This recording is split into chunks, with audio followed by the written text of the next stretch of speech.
British advanced pain clinic, నొప్పి మాయం, surgery దూరం. For appointments 9155515563.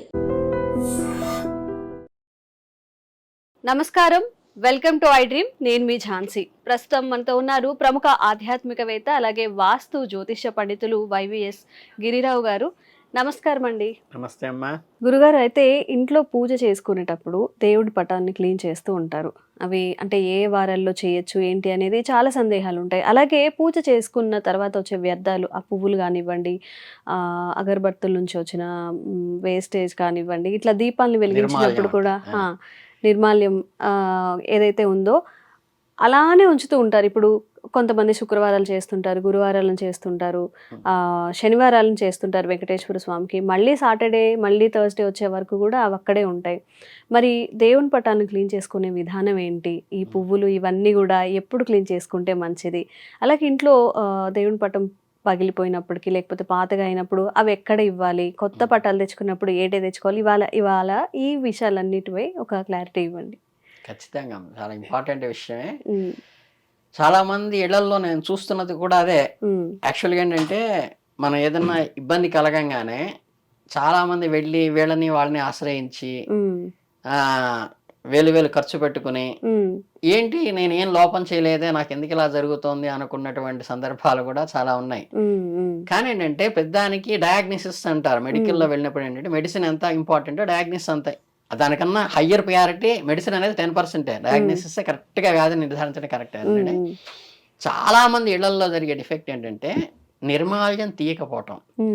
నిర్మాల్యం తీయకపోవటం అనేది ఏంటంటే మనం జనరల్గా ఏంటంటే పూలు పెడతాం కాబట్టి పూలు ఒకటే మారుస్తుంటారు తప్పితే మనకి అగరబత్తులకి వస్తుంది, పౌడర్ వస్తుంది. అది చాలా ఇళ్లలో చూస్తే కింద ప్లేట్ నిండా అలా పేరుకుపోయి ఉంటుంది. అంటే మినిమం కామన్ సెన్స్. ఇప్పుడు నేను గెస్ట్ గా మీ స్టూడియోకి వస్తుంటే ఇక్కడ ఎంత అంతకుముందు తాగేసినటువంటి కప్పులు, గెస్ట్ తాగేసిన కప్పులు లేకపోతే పేపర్లు, ఆయన వేస్టేజ్ పేపర్ అక్కడ ఉంది అనుకోండి, as a human being ordinary man గా నేను ఒక మనిషినే కదా, కానీ నాకు రెస్పెక్ట్ ఇస్తూ అవన్నీ గబగబా క్లీన్ చేసి నీట్ గా కూర్చోపెడతారు కదా. అలాంటిది మనకన్నా మన తల్లిదండ్రులు లేకపోతే మన పై ఆఫీసరు వస్తే ఎంతో రెస్పెక్ట్ ఇస్తాం కదా. ఈయన సాక్షాత్ పరమాత్మను తీసుకొచ్చి అక్కడ కూర్చోబెట్టినప్పుడు అలా అంటే ఇప్పుడు నీకు భౌతికంగా చెప్తే మీకు టక్కన వెలిగింది. భగవంతుడికి కూడా మనం చేస్తున్న అపచారం అదే. అందుకని ఏంటంటే మనం అగరబత్తుల పౌడరు తీయటము, ఈ పూలు ఎండిపోయిన పూలన్నీ తీసేయటం, వడిలిపోయిన పూలు తీసేయటంతో పాటు పటం మీద ఒక్కోసారి ఏంటంటే కొన్ని ఏరియాల్లో ఉన్న ఇళ్లలో ఏంటంటే కొంచెం డస్ట్ ఫామ్ అవుతుంది.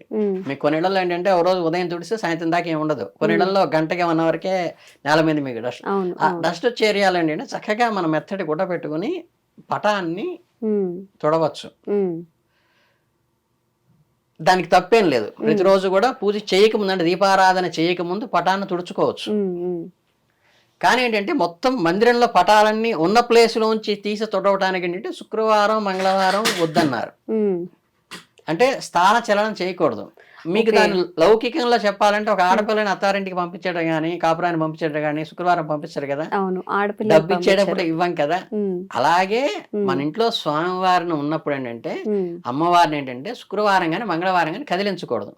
మరి శుక్రవారం చక్కగా అమ్మవారిని ఎక్కువ పూజ చేసుకుంటామంటే గురువారం పూజ అయిపోయిన తర్వాత, పూజ అయిన తర్వాత మీన్స్ ఏంటంటే దీపారాధన కూడా కొండెక్కిన తర్వాత సాయంత్రం క్లీన్ చేసి పెట్టుకుని మొత్తం అంతా కూడా శుద్ధి చేసుకుని తర్వాత శుక్రవారం పూజ చేసుకోవాలి. శుక్రవారం పూజ చేసే ముందు ఇవన్నీ మొత్తం పటాలన్నీ తీసి క్లీన్ చేయకూడదు. బట్ ఏదైనా పౌడర్ లాంటిది పడితే మాత్రం వెంటనే తుడుచుకోవచ్చు.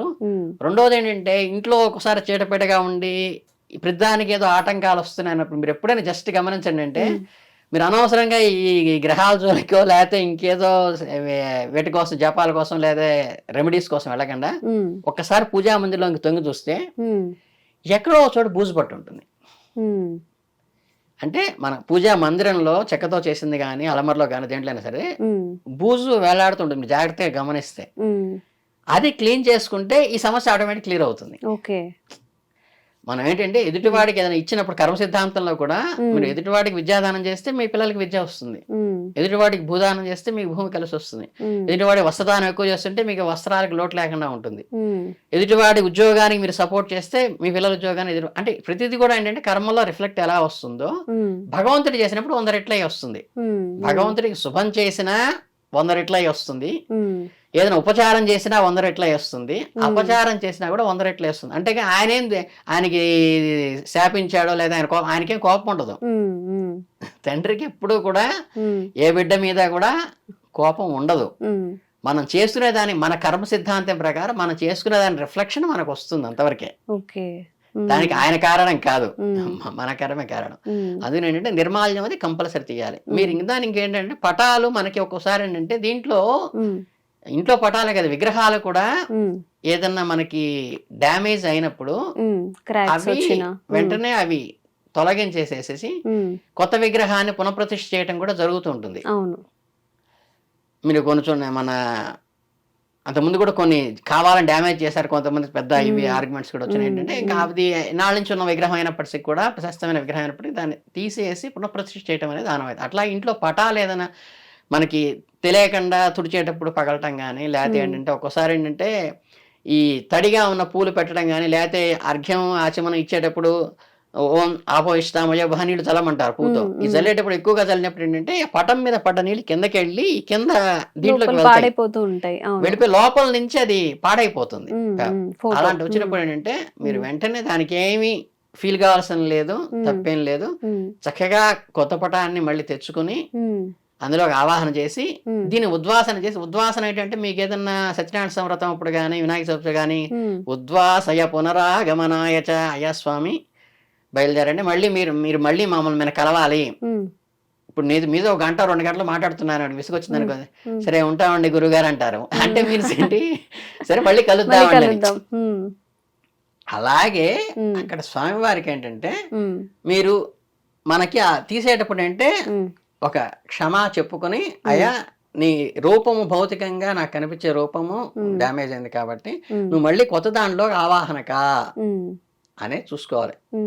ఫండమెంటల్గా ఏంటంటే అక్కడ ఉన్న పటంలో కానీ అక్కడ ఉన్న విగ్రహంలో కానీ పవర్ ఆటోమేటిక్గా ఉండదు. అంటే తగిలిచిన ప్రతి పటంలో భగవంతుడు ఆవాహన ఉండదు.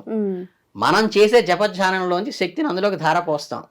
విగ్రహంలో కూడా అంతే, మనం చెక్కేటప్పుడు ఉలి పెట్టుకుని దాని మీద కూర్చొని చెక్కుతారు, అప్పుడు దాంట్లో భగవంతుడు ఉండడు. దానికి యంత్రం వేసి జానాదివాసం జలాదివాసం క్షీరాదివాసం చేసి రాయిని శుద్ధి చేసి అప్పటిదాకా రాయేది శుద్ధి చేసి యంత్రం మీద ప్రతిష్ఠ చేసి దాంట్లోకి మనం ఇప్పుడు చేసిన హోమాల్లోని శక్తిని అంతా కూడా ఒక బ్రహ్మగారు ఉంటారు. వీళ్ళ 5గురు కూడా ఆ బ్రహ్మగారికి ధారపోసి ఆ బ్రహ్మగారు దాంట్లో ప్రాణప్రతిష్ఠ చేస్తే మాత్రమే అది సోల్ అవుతుంది. ఈవెన్ దో హ్యూమన్ బాడీ అయినా మీరు నాకు నమస్కారం పెడుతున్నారంటే లోపల ఆ ప్రాణశక్తి ఉన్నంత కాలమే. ప్రాణశక్తి వెళ్ళిపోయిన తర్వాత గిరి గారు అని కూడా అనరు. బాడీని తీసుకొచ్చారా, బాడీ వెళ్ళిందా, బాడీ కూర్చుందా అని ఎలా అంటామో స్వామివారు కూడా ప్రాణప్రతిష్ఠ చేసినప్పటి నుంచి దానికి వాల్యూ ఇవ్వాలి. అప్పటి నుంచి దానికి నియమాలన్నీ పాటించాలి, ఎవరు తాకూడదు, దాన్ని ఇష్టగా శుచిగానే పాలాలి. ఉద్వాసన అయిన తర్వాత అది క్లియర్ అవుతుంది.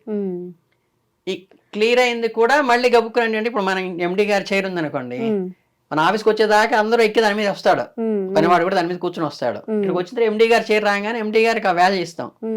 అలాగే మన ఆఫీస్ లోంచి బయట పెట్టిన తర్వాత కూడా ఎండి గారు కొత్త చైర్ వేసుకున్నప్పుడు కూడా గబుక్కున ఎండి గారు చైర్ కదా అని కొంత ఫీలింగ్ ఉంటుంది దానికి. అది అక్కడి నుంచి తీసుకెళ్లేదాకా ఆ ఫీలింగ్ ఎలా ఉంటుందో ప్రాణం తీసేసిన తర్వాత కూడా మన దాకా పూజ చేశాం కదా ఉద్వాసన అయిపోతుంది, అది ప్రాణం ఉండకపోయినా కానీ ఉంటుంది. కాబట్టి అపవిత్రంగా అనిపిస్తుంది. కాబట్టి ఎవరు తొక్కనటువంటి రావి చెట్టుకి ఇప్పుడు మనకి వేప చెట్టుకి అక్కడ ఎవరు కూడా వేరే పనులు చేయరు వాటి దగ్గర. అవును, రచ్చగట్టిన దగ్గర అక్కడ పెట్టేస్తే ఏంటంటే దానికి పవిత్రంగా ఉంటుంది, అది పూర్తిగా అయ్యేదాకా. కొంతమంది హోమంలో కూడా వేసేస్తారు, ఇబ్బంది లేదండి. ఇది ప్రాసెస్. తీసేని పటాలు తీయడానికి అందులో సెంటిమెంట్ లేదు, ఇలా మార్చుకోవచ్చు. ప్రాణప్రతిష్ఠ ఉన్నప్పుడు మాత్రమే దానికి వాల్యూ ఉంటుంది. కాబట్టి ఈ చిన్నవి పాటించుకుంటే సరిపోతుంది. సంతోషం అండి, మంచి విషయాలు తెలియజేశారు. చాలా సంతోషం.